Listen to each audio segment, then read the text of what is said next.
Guys, welcome back to my YouTube channel. How are we all doing? And welcome to episode 1 of Nail Tech Chat. If you don't follow me on Instagram, then you probably won't know what this little series that I'm bringing to my YouTube channel is. Basically, for anyone who doesn't know, I am a nail tech, so I do my own nails, and I wanted to start a series on my channel where I kind of show you doing my nails and just have the chat with you. So I asked over on Instagram for you all to send us some things, whether it be like advice, dilemmas, boy drama, friend drama, literally just anything, and a good few came true that we have to chat about. I've already went ahead and done one hand, my good hands. We're going for a little French tip pastel butterfly. So I did record some up close clips of me doing this hand, so I will insert them somewhere along the way, but I am going to be chatting through my nails or anything. So if any nail techs are watching, hi, how are you? Let me below in the comments if there's any questions about products or anything like that. But yeah, if you do like this video, please make sure to like and subscribe, and let's get going. So starting off my nails, I already have filed off the colour and all that. Look how ugly they look without anything on them. First little dilemma, I suppose, that we've got sent in is what to do if you've a toxic friend that you've known since you were really long and it is really hard to cut them out. So I mean, I kind of feel like I've been in your position before, and when someone is toxic in your life, it can be very hard to walk away, especially when they do really mean something to you. One thing I will say to you though is, if it's a friendship that you feel like is worth fighting for, and if you haven't already put it out there to this friend that this is how you're feeling, that you're feeling like they're quite toxic, that it's a toxic friendship, and you think that maybe talking it out could potentially solve the problem, I would sit down with them and just lay it all out on the table. Definitely do a face-to-face. I think sometimes when you say things over text and whatnot, you might get your full point across. So lay it out, tell them how you feel, because sometimes people do toxic things without realizing, and sometimes they just need to hear it in order to change. So maybe say it to them, and I mean, then it's in their corner what they decide to do with that. But if nothing changes, if this person continues to stay toxic in your life, like, it's not worth having. All of us add value to time, but just remember, just because someone is in your life for a long period of time, if they're treating you bad, they're treating you bad. Like, them years realistically don't add value to the friendship. You could know someone for a month who could treat you better than someone you know all your life. So although it is hard to cut them out, especially when someone has been such a big portion of your life, you just need to do it. If someone isn't bringing you good, then they're not worth keeping around. So I mean, sometimes, you know, I think people just aren't meant to be in our lives forever. So just cut them out. If a friendship is serving you no good, and that goes for all friendships and relationships, like if someone is bringing you down and it's toxic, they are not worth having in your life. Friendships and relationships shouldn't be like that. So someone sent in their current situation with a boy. They said, became friends with this guy and we both hooked up and then started liking each other. I'm not going to romanticize it because he kept calling me late at night for booty calls. He then started thinking I was seeing my ex again, but one day his ex starts texting me in the middle of the night going crazy and wouldn't stop texting me, so I moved her to message request, and then he said he didn't want to see me anymore. Next thing, he's blocked me and I haven't heard from him since. Feel so used and shit, but we move. Girl, he is a asshole, and he is not worth a minute more of your time being upset. One thing I'll say to you is, like, if he's made you feel this way and you weren't even together, like, he is someone who's not worth having in your life. And I know you're feeling a little bit used and stuff, but like, why waste your energy? Like, he clearly ain't it, because if he was it, he wouldn't have done that. So pick yourself up and let's move. Like you said, we move. You move. You got this, girl. Opinions on staying friends with an ex, good or bad thing? I mean, good or bad, I think it all depends on the circumstances that you ended with this person. I mean, if it was a shitty relationship and it was toxic or it brought you no good, is it worth trying to hold on to a friendship? Like, will it hurt you more? Can you be friends with someone who yous both know yous aren't really good for each other in anyways? Like, I really do think it all depends on those circumstances and like where yous both are at feelings wise. Like, I don't think being friends with an ex works if there's still a whole lot of love there, or there's one side has a lot of feelings and the other doesn't. Like, I don't think it ever works out that way. But I do think there is some people who can split from each other and they can remain friends. Like, they still have a lot of mutual respect and like can hold on to that friendship without there being feelings involved. So I really think it just depends on your circumstance of the breakup. Like, I know people who've stayed friends with an ex and it's turned out horribly, and I know people who stay friends with an ex and it worked out grand. So I think, like I said, it just depends on the situation. Opinions on girl code. My so-called bestie is now besties with my ex. Well, I mean, again, I don't know the full understanding of why you and your ex broke up, but like, if me personally, if I broke up with an ex and it was bad, my friend was continuing to be mates with them, I'd be like, girl, you meant to have my back. So again, I think it just depends on the situation, but I think if you've voiced it to your friend that you were not comfortable with it, especially if they weren't friends beforehand, like if it's a new thing, I mean, that's kind of weird. But I think if you voiced it to your friend that you're not happy with, you don't feel comfortable, like, are they really a friend? And they continue to do it, like, are they really a friend? Because I don't think a friend would do that, especially if you've expressed that you don't really feel comfortable with it, you know? So, tips on confidence and how to stop comparing yourself to others. So I'll start off with confidence. Some things that I feel helped me. Like, only kind of like, I mean, I was always kind of a confident person in ways, but I feel like over the last year is when my confidence really kind of grew, and I just became very like happy and content with myself and who I am. And my number one tip would be is, I think confident is a mindset that you need to just drill into your brain. When you think of it, if you are constantly putting yourself down and, you know, looking in the mirror and saying, oh, you look like shit, no, you couldn't wear that outfit, that wouldn't look good on you, like, you are only going to become them thoughts. So if you think that way about yourself, you need to rewire your brain. Look in the mirror, literally do this.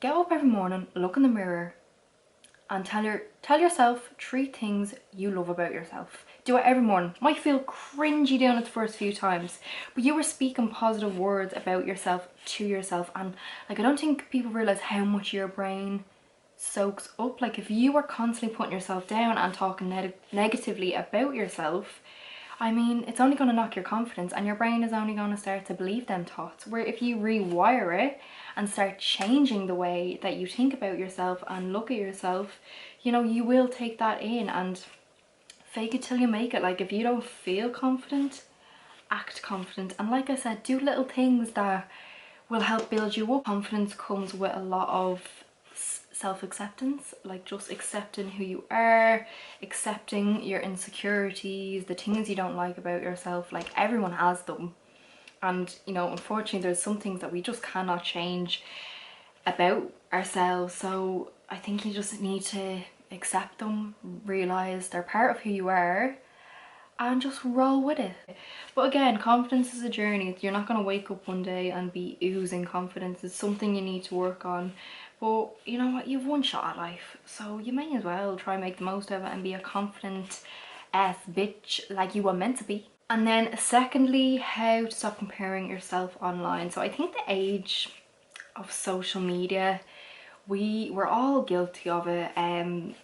I definitely, it's something I used to be very bad for, constantly put myself down because I don't look like this person, or you know, like, just as we do, I think it's just human nature sometimes as well, though, to just compare yourself to others. But comparing yourself, especially to people on social media, is stupid, because all you're seeing is a snippet of this person's life. Like, when I post a picture on Instagram, it's a nice outfit, and it's good lighting, and it's a good angle, and it's a face of makeup, and my hair is done, and it's a filter. Like, I don't walk around looking like that 24/7. No one does. All you are seeing is a snippet of a moment. So just remember that, like, when you are scrolling and you're comparing yourself to others, like, no one's perfect. Everyone puts out their best front on social media, so why would you compare yourself to that? And then actually, I seen a quote there a while ago. I had it saved in my camera roll, and I found it the other day, and I actually just thought it was so good.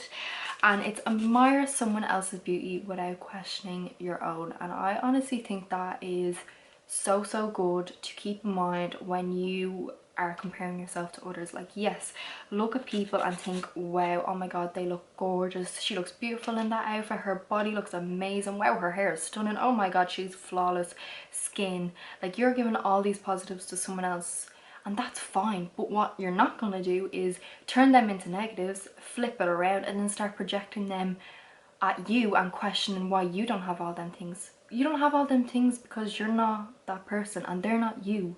I mean, if we all look the same, what a boring world it would be. Like, everything about you makes up who you are. I honestly hate filing with a passion. Of course, you mightn't look like people you see online, but they're not you, and you're not them. And that's what makes us all unique and beautiful in our own way, is the fact that none of us are alike, and we all have our little things that separate us from the next. How to not care what people think of you. So I've talked about this a few times on my Instagram, and this is just how I see it. It is, right, there is 7 billion plus people on this planet.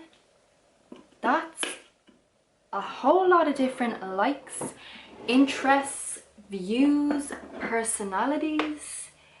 My god, it is physically impossible to impress everyone. So why waste your life trying? There's gonna be people who are not gonna like it. That's fine. No one's obliged to like it. When you think of it, just think that you don't like. There's probably people you don't like. Everyone has things that they don't like. It's normal.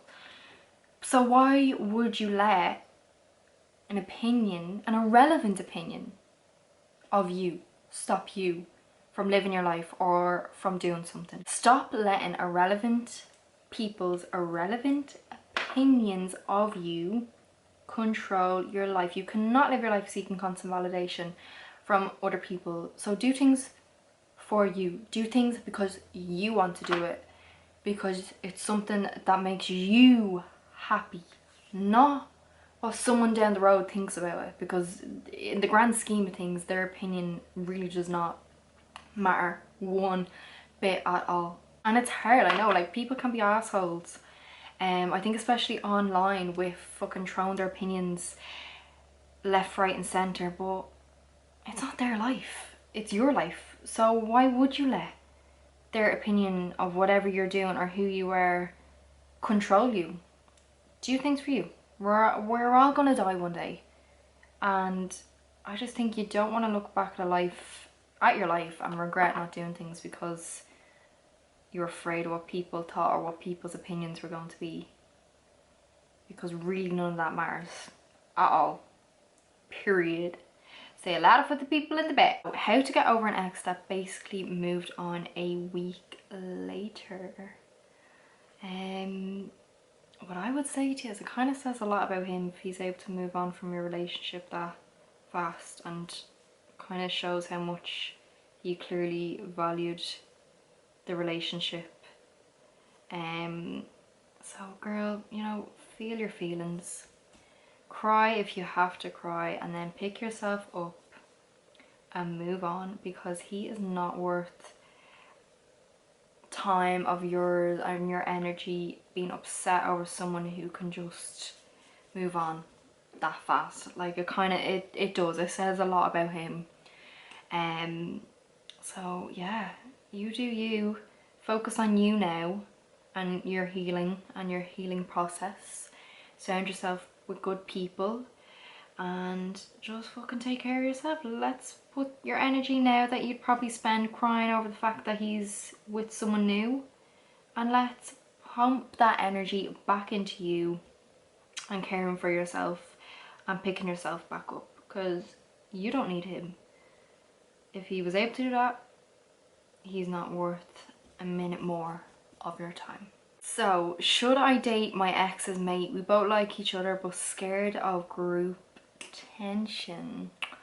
Ooh, exes and friends are just always a little sticky comeback. But I think if you are still in the same friend group as your friend, I mean, if you're going to pursue things with this person, I think he needs to hear it from, I think they need to hear it from the friend before they hear it from someone else.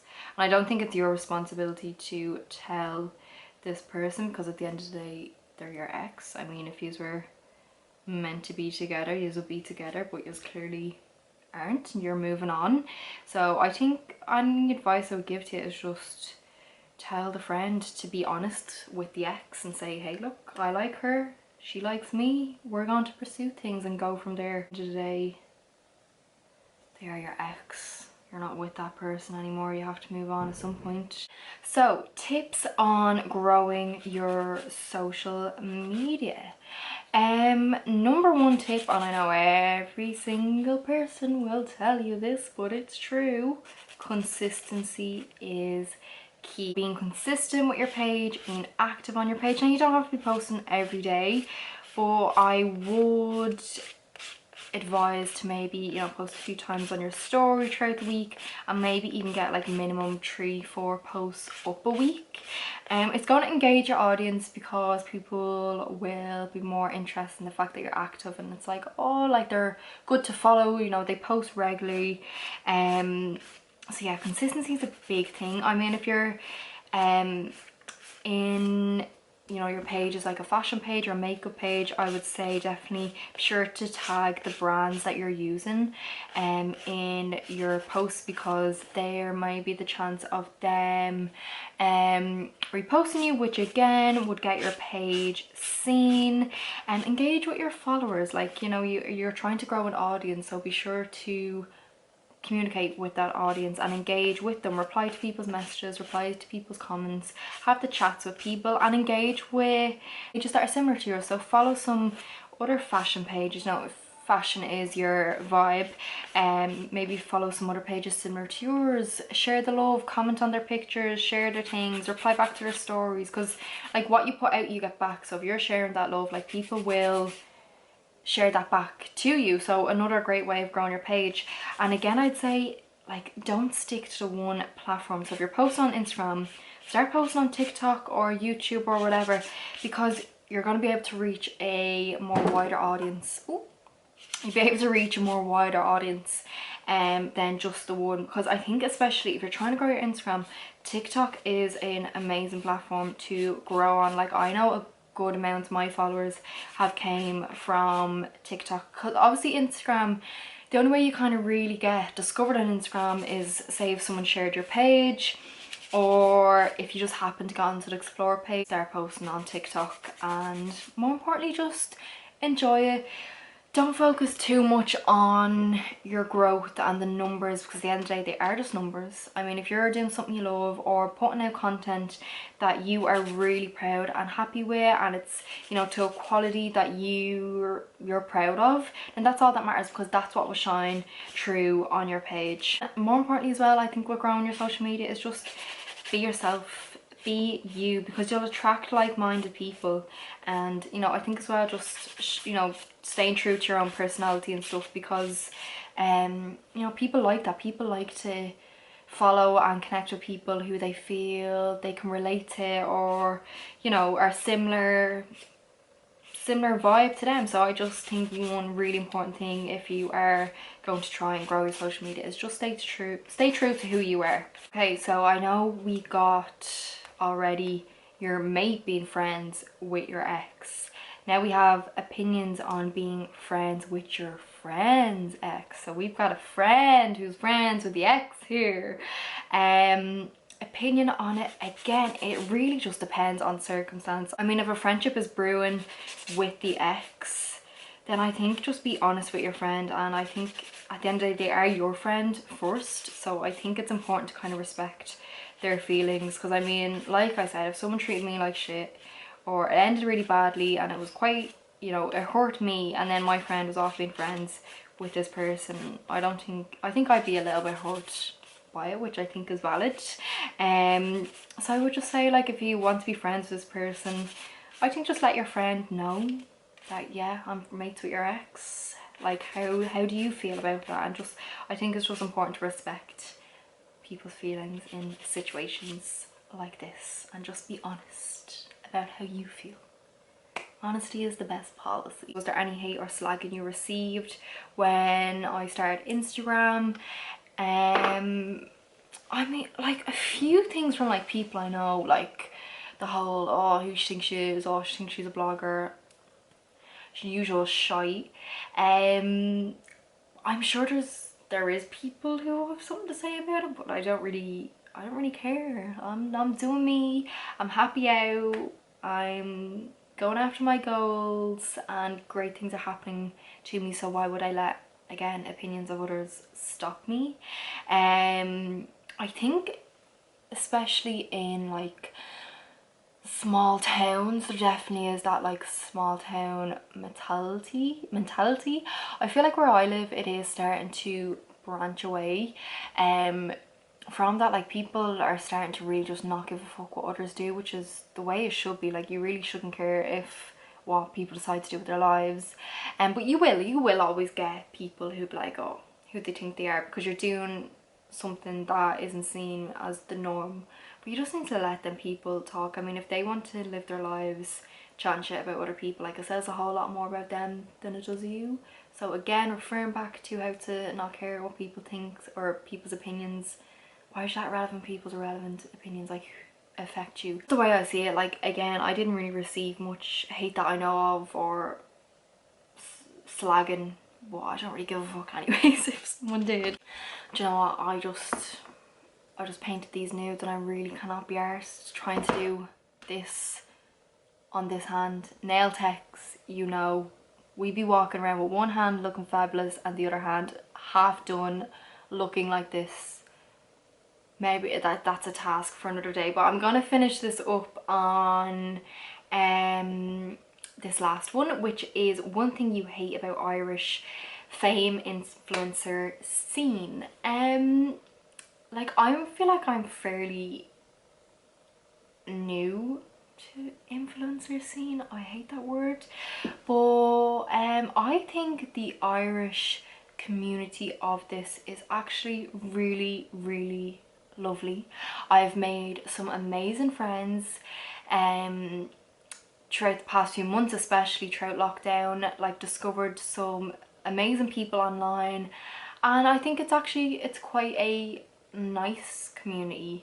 I don't think it's competitive, I don't think it's bitchy. Maybe I'm just not surrounded by that, but I think it's a really nice scene at the moment. Everyone's very much so supportive of each other and builds each other up, which is the way it should be, because at the end of the day there is room for absolutely everyone. I think it's only competitive or bitchy if you see it that way. I really like the Irish fame influencer scene. There's nothing I hate about it. I think it's a really nice space at the moment. But yeah, I'm gonna finish it up there with the one hand fully done. But I hope you guys enjoyed this video. Please do let me know in the comments what you thought about it. And yeah, as I said, it's a series I'm really hoping to continue on my channel, obviously if people watch it and enjoy watching it. Yeah, please make sure to like and subscribe if you enjoyed this video, and I will leave my Instagram and TikTok links down below if you want to follow me on there too. I'd really appreciate it. And yeah, I will see you guys in my next video. Thank you so much for watching. Mwah.